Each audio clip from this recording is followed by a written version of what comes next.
Good day, friends. I'm Kerry Dillinger. This is Bible Class Topics. Are you as tolerant as Jesus? And for me, am I as tolerant as Jesus? Let's take about 10 minutes and talk about that. Do you have your Bibles? Let's get them out. We'll be referring to a couple of passages in Matthew, one in John, and one in the Ephesian letter.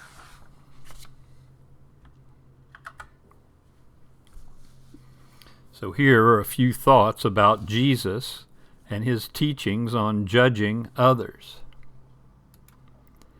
Many people have a significantly inaccurate understanding of what Jesus taught on the subject of judging. They think he taught us not to judge others, period. That is just not so. Many suppose that Jesus sweetly tolerated anything and everything regarding the differing religious and moral beliefs and practices of his day. He did not. Purposefully, I chose a graphic for the opening screen of Jesus chasing the money changers and merchants out of the temple. If you haven't read that story lately, I would suggest you pause the video and turn to Matthew 21, verse 12, or you can also read it in Mark 11, verses 15 through 18. Make no mistake about it, Jesus loved and loves everyone. He came to save anyone in the world who desired to be saved. But his love for others, as great as it was, never interfered with him telling them the truth.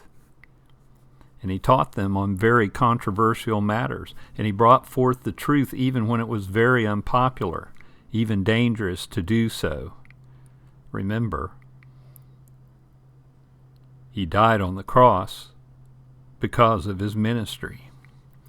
Now let's take a rather lengthy reading from Matthew 23, verses 1 through 12. Then Jesus said to the crowds and to his disciples, "The scribes and the Pharisees sit on Moses' seat. So do and observe whatever they tell you, but not the works that they do. For they preach, but they do not practice. They tie up heavy burdens hard to bear and lay them on the people's shoulders, but they themselves are not willing to move them with their finger. They do all their deeds to be seen by others. For they make their phylacteries broad and their fringes long, and they love the place of honor at feasts and the best seats in the synagogues and greetings in the marketplace, and being called rabbi by others. But you are not to be called rabbi, for you have one teacher, and you are all brothers. And call no man your father on earth, for you have one Father who is in heaven. Neither be called instructors, for you have one instructor, the Christ. The greatest among you shall be your servant, and whoever exalts himself will be humbled, and whoever humbles himself will be exalted." In today's so-called religious world and so-called Christian folk, some preachers and teachers believe that being tolerant in order not to offend is akin to being just like Jesus. Well, it isn't. Tough love tells the truth, which sometimes hurts in the moment, but also enlightens and, with the proper reception, leads to a better life. Jesus did not believe, Jesus did not tolerate, nor did Jesus condone everything taught by the various religious leaders of his day. Jesus taught that doctrine does matter. And while others may be teaching we are all going to the same place just by different roads, Jesus taught, "For the gate is small and the way is narrow that leads to life, and there are few who will find it." In the Sermon on the Mount, Matthew 7, verse 14. Jesus does not want you or me to think that we ought to accept and believe everything we hear as being some alternative truth. Jesus has said that truth is absolute and knowable. So Jesus said to the Jews who had believed him, "If you abide in my word, you are truly my disciples, and you will know the truth, and the truth will set you free." John chapter 8, verses 31 and 32. If there's some teaching out there or some philosophy out there that contradicts the Scriptures, it must not be tolerated, but rejected as untrue and a false way. Truth is absolute, and truth does not change. Just as Godhood is immutable, so the truth is also unchangeable. This doesn't give us license to go around the world making fun of people, treating them without respect, treating them without dignity just because they disagree with us on any count, whether it be hair color, skin color, politics, or even religion.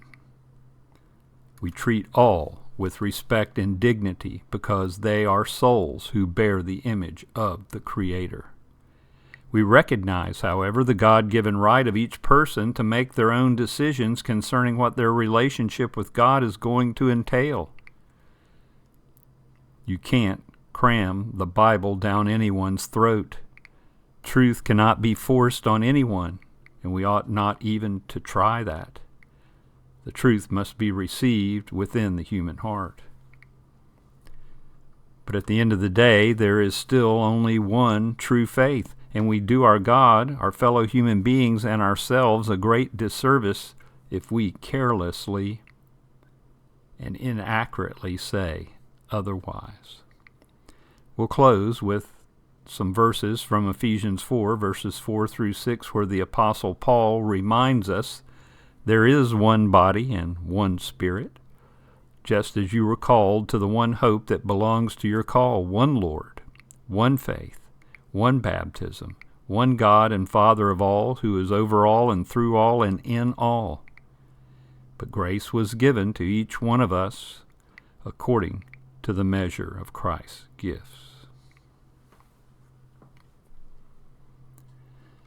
I've been back in the old church bulletins again, and I found this article by Jon Quinn, which he published in his webzine, The Expository Files. It's still available archivally, and I will hunt down the link to that original article and put it in the description below.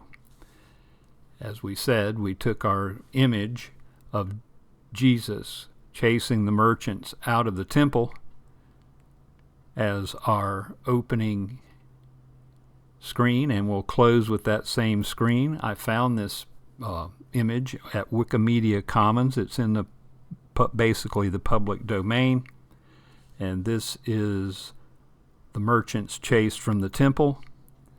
It was painted by the artist James Tissot sometime in the late 1800s.